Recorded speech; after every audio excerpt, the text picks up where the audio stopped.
सुंदरबन जंगल में कालू नाम का एक कौवा रहा करता था। कालू कौवा बहुत ही ज्यादा बदमाश था। वो जंगल की सभी चिड़ियाओं पर अपनी गंदी नजर डाला करता। पूरे जंगल में सभी को कालू कौवे की हरकतों के बारे में पता था, लेकिन कोई उससे खौफ करने के कारण कुछ नहीं बोलता। एक दिन गर्ल्स कॉलेज में सांस्कृतिक कार्यक्रम था। जंगल का बदमाश कालू कौवा और उसके कुछ सिपाही भी उस कार्यक्रम में मौजूद थे। चिड़ियाओं में से जैसे ही एक चिड़िया स्टेज पर डांस करने के लिए पहुंची, जिसका नाम चिंकी चिड़िया था, उस पर बदमाश कालू कौवे की नजरें टिक गई। वाह, क्या डांस करती है ये चिड़िया। इसकी एक एक हरकत मेरे दिल की धड़कन बढ़ा रही है। कहीं हार्ट अटैक की ना आ जाए मुझे।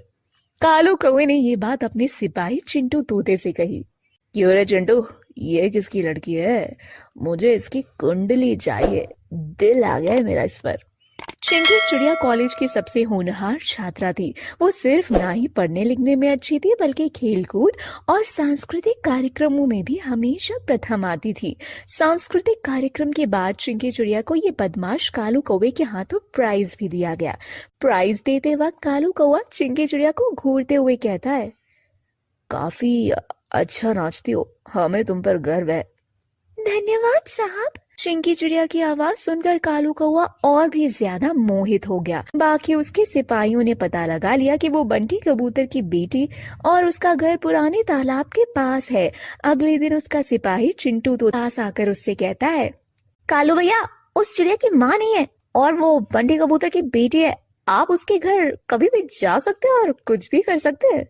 कालू कौवा बहुत ही ज्यादा अय्याश किस्म का पक्षी था, और तो और वो चिड़ियाओं के ऊपर गंदी नजर और उनका शोषण करने में भी कभी पीछे नहीं हटता था। उसने कई सारे गुंडे तक पाल रखे थे, जिनके साथ में वो चौड़ा होकर ये सब काम किया करता। एक दिन चिंकी चिड़िया के पिता घर पर नहीं थे, तो कालू कौवा उसके घर पहुंच जाता है। अरे साहब, आप यहाँ? हाँ चिंकी, मैं यहाँ से गुजर रहा था तो सोचा तुमसे मिल लूं, जरा तुम्हारा नाच देख लूं। दरअसल जब से मैंने तुम्हारा नाच देखा है, मैं तो तुम्हारा फैन ही हो गया। सुनो जरा, तनिक कमर मटका कर दिखाओ ना। इतना कहकर कालू कौवा चिंकी चिड़िया के करीब जाने लगा। अरे साहब, आप ये क्या कर रहे हैं? अरे इतना नाटक क्यों कर रहे हो? कुछ पैसे चाहिए तो वो भी दे दूंगा मैं तुझे। ये कहकर कालू कौवे ने अपनी जेब से नोटों की गड्डी निकाली और चिंकी को दे दी। ये ले पैसे, और चाहिए तो मैं तुझे और पैसे दूंगा। ये ले, बस मेरे मन की मुराद पूरी कर दे। ये क्या बदतमीजी है साहब, चलिए निकलिए यहाँ से, वरना चिल्ला चिल्ला कर पूरे जंगल के पक्षियों को इकट्ठा कर लेंगे हम। अरे हम कौन सा फ्री में नाच देखने के लिए कह रहे हैं, पैसे तो दे रहे हैं ना बदले में। अपने पैसे अपने पास रखिए, मैं कोई नचनिया नहीं हूँ जो आप यहाँ पर नाच देखने आ गए। अरे नचनिया नहीं है तो बना देंगे, तुम्हें पता नहीं हम कौन है? कालू मुखिया नाम है हमारा, मुखिया है जंगल के। जो चीज हमें पसंद आ गई वो मेरी हो गई, और अगर मेरी नहीं हुई चल अब ज्यादा नाटक मत कर और जल्दी से नाच दिखा। अरे शर्म नहीं आती आपको? मैं आपकी बेटी की उम्र की हूँ। अरे हम जरा बेशरम किस्म के हैं। इतना कहकर कालू कौवा एक बार फिर से चिंकी चिड़िया के साथ जबरदस्ती करने लगा। तभी चिंकी चिड़िया ने बगल में रखा हुआ फसल काटने वाला बंका उठा लिया। देख क्या रहे, ये क्या है? 1 मिनट में आपकी सारी बेशर्मी निकाल कर रख देगा। चलिए भाग यहाँ से, चलिए चलिए। उस समय कालू कौवे को कुछ समझ नहीं आ रहा था कि वो क्या करे और क्या नहीं। तब वो वहां से चिंकी चिड़िया को आंख दिखाता हुआ जा रहा था, और जाते जाते कहता हुआ गया, अभी तो हम जा रहे हैं, लेकिन एक बात याद रखना, तुम्हें टाप की नचनिया बनाकर ही रहेंगे। रात के समय जब चिंकी के पिता घर आए तो चिंकी ने अपनी सारी बात अपने पिता को बताई, जिससे वो गुस्से में आंख बबूला हो गए, बाहर निकलने लगे। पिताजी, इस समय उसके पास जाना ठीक नहीं होगा, कई सारी गुंडों की फौज होती है उसके पास। मुझे कोई फर्क नहीं पड़ता बेटी। अरे बाकी पक्षियों पर उस बदमाश का खौफ होगा, उसके गुंडों का होगा, और इसीलिए सभी पक्षी चुप रह जाते होंगे, लेकिन ये बाप चुप नहीं रहेगा। उसकी इतनी हिम्मत कि वो मेरी गैर मौजूदगी में मेरे घर आए। इतना बोलकर बंटी कबूतर गुस्से में बाहर निकल गया और कालू कौवे के घर जा पहुंचा। कालू, तेरी इतनी हिम्मत कि तू मेरी बेटी पर गंदी नजर रखता है, आज मैं तुझे नहीं छोड़ूंगा। इतना कहकर बंटी कबूतर ने कालू कौवे पर हमला कर दिया। तभी कालू ने खुद को बचाया और अपने सिपाहियों को आवाज दी, टनो चिंटू चिंटू सब के सब कहाँ मर गए? अपने मालिक की आवाज सुनकर उसके सारे सिपाही वहां आए।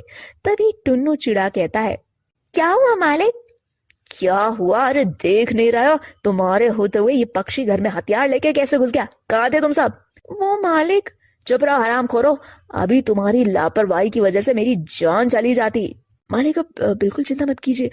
अरे अगर मार मार कर इसकी खाल में भूसा ना मर दिया तो मेरा नाम भी चिंटू नहीं। भूसा नहीं भरना है इसकी खाल में, इसको घर का रास्ता वापस ही नहीं दिखाना। इसने बहुत बड़ी हिम्मत दिखाई है कि मेरे घर में घुस आया। अब इसकी सजा सिर्फ और सिर्फ है मौत। जान से मार दो साले को और फेंका इसकी लाश इसके घर के बाहर। कालू के गुंडों ने बंटी कबूतर को जान से मार डाला। दूसरी तरफ चिंकी चिड़िया अपने पिताजी का इंतजार करते करते परेशान हो गई। अगली सुबह उसे अपने पिता की लाश घर के बाहर मिली तो वो फूट फूट कर रोने लगी। पिताजी ये क्या हो गया पिताजी? पूरे जंगल को पता था कि ये काम किसने किया होगा, लेकिन कालू के डर के कारण सभी पक्षी चुप थे। उधर कालू का मन और भी ज्यादा बढ़ गया था। वो एक बार फिर से चिंकी चिड़िया के पास जाने की सोच रहा था। तभी कालू के फोन पर चिंकी चिड़िया का फोन आता है। मुझसे गलती हो गई साहब, आप जो चाहते हैं मैं वो सब करने को तैयार हूँ। आप जैसा चाहेंगे मुझे वैसा करूंगी। मुझे अपने पिताजी की तरह अपनी जान नहीं गंवानी, मुझे जीना है। आपका जब मन करे मेरे घर आ जाइएगा। चिंकी चिड़िया की बातों को सुनकर उसकी आंखों में चमक आ गई। चिंकी के घर के लिए निकल गया। कुछ समय बाद जब वो उसके घर पहुंचा तो वो चिंकी से कहता है, चिंकी तेरी अकल खुल गई, लेकिन इतनी देर से। अगर तू मेरी बात पहले ही मान लेती तो आज तेरा बाप जिंदा होता। चल कोई नहीं, अब देर मत करो और आ जाओ मेरे पास। इतना बोलकर कालू कौवे ने जैसे ही चिंकी चिड़िया को थोड़ा सा टच किया, तभी कुल्हाड़ी से चिंकी चिड़िया ने उसका एक पैर काट दिया। वो दर्द से चीखने लगा। बहुत दबंगईगिरी दिखाता है तू। आज मैं तेरी सारी दबंगईगिरी यहीं खत्म कर दूंगी। तेरी वजह से आज मेरे पिता मेरे साथ नहीं है। तूने मेरे पिता को जान से मार दिया। देख आज मैं तुझे कैसे स्वर्ग का रास्ता दिखाती हूँ। इतना बोलकर चिंकी ने एक बार फिर से कुल्हाड़ी का वार कालू कौवे पर किया। कालू कौवा इस बार अपनी जान बचाकर घर से बाहर निकल भागा। आगे आगे कालू और पीछे पीछे चिंकी। पूरा जंगल यही नजारा देख रहा था।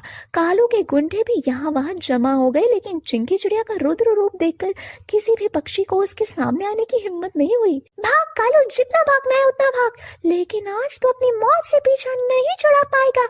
आज मैं तुझे जान से खत्म कर दूंगी। भागते भागते कालू रुक गया और थक गया और चिंकी चिड़िया से माफी मांगने लगा। मुझे माफ कर दे, मुझे बहुत बड़ी गलती हो गई। गलती? तूने गलती नहीं पाप किया है और पाप का अंजाम मौत होता है। तूने मेरे पिताजी की जान ली है। इतना बोलकर चिंकी चिड़िया कुल्हाड़ी से कालू कौवे को भी जान से मार देती है और ये नजारा देखकर जंगल के सभी पक्षियों के रोंगटे खड़े हो जाते हैं। लेकिन एक तरह से उनके चेहरे पर एक शांति भी दिखाई देती है, एक राक्षस के मरने के बाद की शांति। और यही शांति चिंकी चिड़िया के चेहरे पर भी थी। दोस्तों, ये थी हमारी आज की